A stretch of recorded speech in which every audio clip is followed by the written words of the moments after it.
The scream didn't sound like it belonged in a place like that.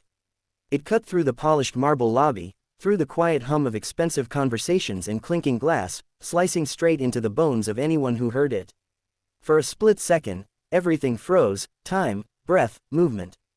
Then chaos erupted, but he moved first. No hesitation, no questions, just instinct. Daniel Rahman dropped the tray of coffee cups he had been carrying, porcelain shattering against the pristine floor as he sprinted toward the sound. People turned, startled, confused, but none of them followed. Not yet, not until they understood what was happening. Daniel didn't need to understand. He just knew someone needed help. The crowd had begun to form near the glass staircase, but no one stepped too close.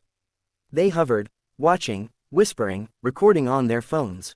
And at the center of it all, a woman lay crumpled on the ground. Her face was pale, her breathing shallow, too shallow. She just collapsed, someone said nervously. Is she having a heart attack?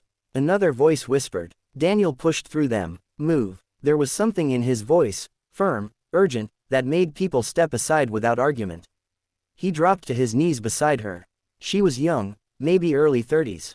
Immaculate suit, sharp features, the kind of presence that commanded rooms, except now she looked fragile, like she might slip away at any second. Daniel checked her pulse. Weak. Too weak. Call an ambulance, he snapped, not even looking up. I already did. Someone replied. Good, but it wouldn't be enough. He tilted her head back, checking her airway. Her lips had a faint bluish tint. Not enough oxygen. His mind worked fast, faster than it had in years. Stay with me, he muttered, though he wasn't sure she could hear him. Then he began. CPR. Steady, controlled compressions. 1, 2, 3. He didn't notice the eyes on him now. Didn't notice the phones. Didn't notice the murmurs spreading through the crowd. All that existed was the rhythm. 1, 2, 3. Come on, he whispered. Don't do this. For a moment, nothing happened. Then, a sharp gasp. Her body jerked slightly beneath his hands as she sucked in air like someone breaking the surface after drowning. A collective breath swept through the room. She's breathing, someone cried. Daniel leaned back, exhaling slowly, his hands trembling just a little now that the danger had passed. The ambulance sirens grew louder in the distance. He looked at her one last time. Alive. That was enough. Without waiting for thanks, without waiting for questions, Daniel stood up, wiped his hands on his worn jeans, and quietly walked away. By the time the paramedics rushed in, he was already gone. Lost in the crowd. Her name was Aisha Khan. The news spread quickly. CEO of one of the fastest-growing tech companies in the country. Known for her brilliance, her ambition, and her relentless drive. She had built everything from nothing, and people admired her for it. But now, headlines told a different story. CEO collapses at corporate event, saved by unknown man. Hero disappears after life-saving act. No one knew who he was. No one knew where he went. And that bothered her more than she expected. 3 days later, Aisha sat in her hospital room, staring at the sunlight creeping across the floor. She felt fine now. Better, even. The doctors said it had been a severe stress-induced cardiac episode. Not a full heart attack, but close enough to be a warning. You were lucky, they told her. Lucky. She didn't feel lucky. She felt unsettled. There was a gap in her memory. A blur between collapsing and waking up in the hospital. But one thing stayed with her, a voice.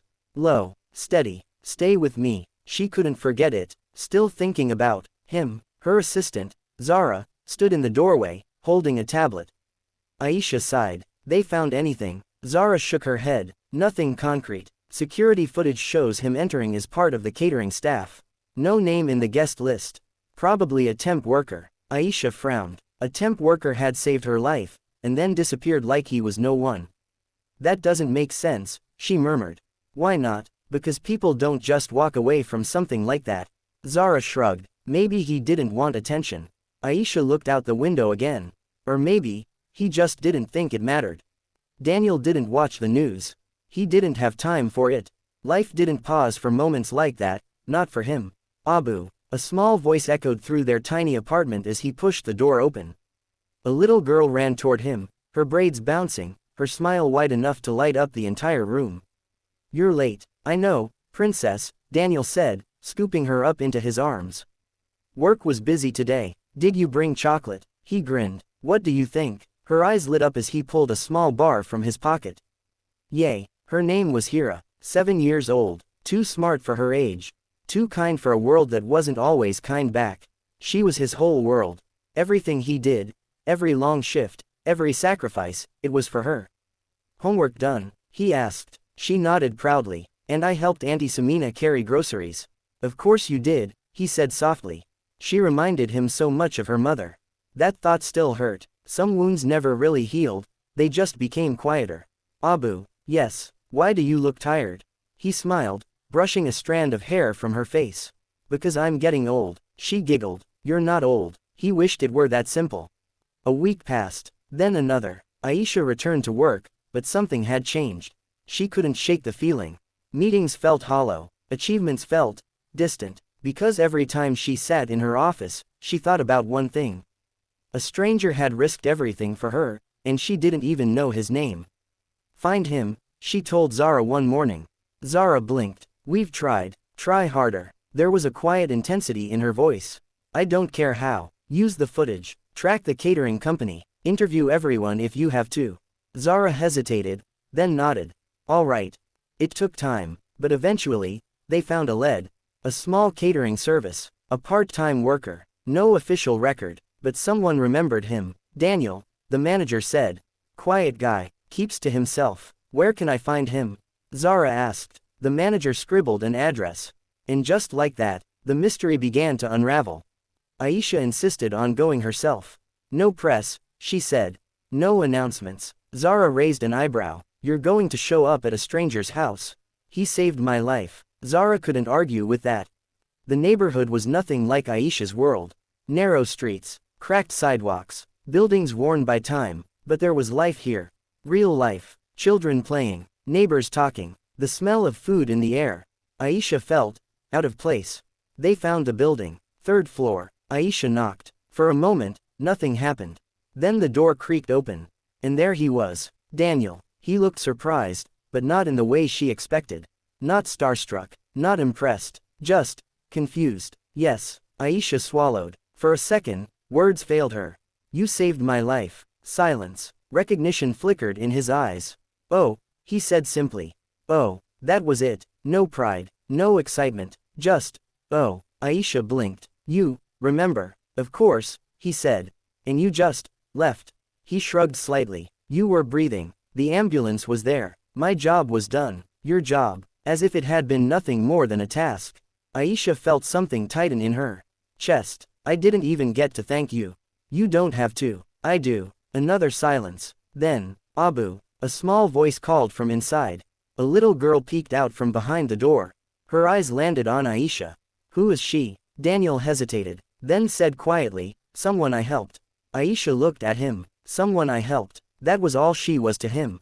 And somehow, that hurt more than she expected. They sat inside. The apartment was small but clean. Modest, but warm. Hira sat beside her father, watching Aisha with curious eyes. You're a doctor? She asked. Aisha smiled softly. No. Then why did Abu help you? Because your Abu is a hero. Hira beamed. I know. Daniel sighed quietly. He's not comfortable with attention, Aisha said gently. I'm just practical, Daniel replied. You saved a life. He looked at her then. Really looked. And you built hundreds, he said. Maybe thousands. People like you matter more. Aisha shook her head. No, that's not how it works. But Daniel just smiled faintly. Different worlds, different definitions of value. Over the next few weeks, something unexpected happened. Aisha kept coming back. At first, it was to say thank you. Then, it became something else. Conversations, tea, laughter. Hira grew attached to her quickly. Daniel remained cautious, but not distant. He just wasn't used to people like her staying. Why do you keep coming here? He asked one evening. Aisha thought about it, then answered honestly. Because you remind me of something I lost. He frowned. What? She met his eyes. Perspective. She learned about his life. The long hours, the sacrifices, the quiet strength it took to raise a child alone. And he learned about hers. The pressure, the loneliness behind success, the cost of always being on top.